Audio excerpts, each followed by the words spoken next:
Hi there, Karen Roby here with Tech Republic alongside James Sanders. We're talking today about this cheat sheet that you put together for us, James, on the iPadOS. Lots of details here for everybody to read through. Let's just start though with, what's changing here and also what's different from the iPadOS, let's say from iOS on our smartphones, our Apple smartphones.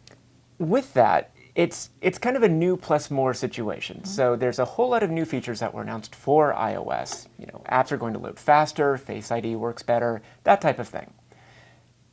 The difference here is that for iPadOS, because there's so many different features like Apple Pencil that you can use with an iPad that you can't with an iPhone, Apple's going to change the name and add new features at the same time. So this is going to be iPadOS instead of just iOS on the iPad.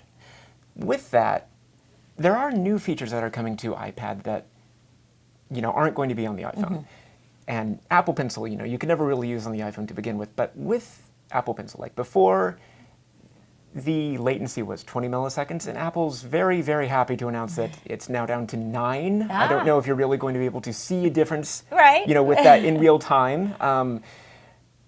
So it is that type of, gradual improvement that comes with a, year-over-year successive update. But there are going to be some new things. If you remember the new iPads that were announced last year, they've switched from using the Lightning connector to USB-C, which is, also on your new MacBook. Right, right. And with that, you can actually have a USB-C, USB drive that you can plug in now directly to an iPad.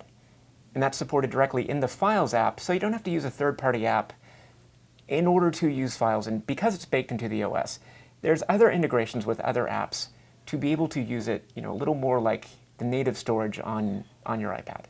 So it's that type of ease of use. You can connect a camera directly to an iPad, and that's going to be really helpful for photographers.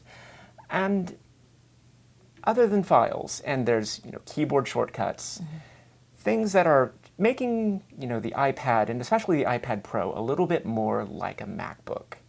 Okay, well, and that would be a good follow-up question. Does that mean you can replace your MacBook altogether? Kind of yes, kind of no. Okay. This is all workload dependent. So right, if you're right. using a MacBook the same way that some people would use Chromebooks, probably. And granted, I don't know that you can really connect a professional camera to a Chromebook, or that anyone would try. Right. But that's something that for creatives is going to be a little easier to do when you're out in the field on the move.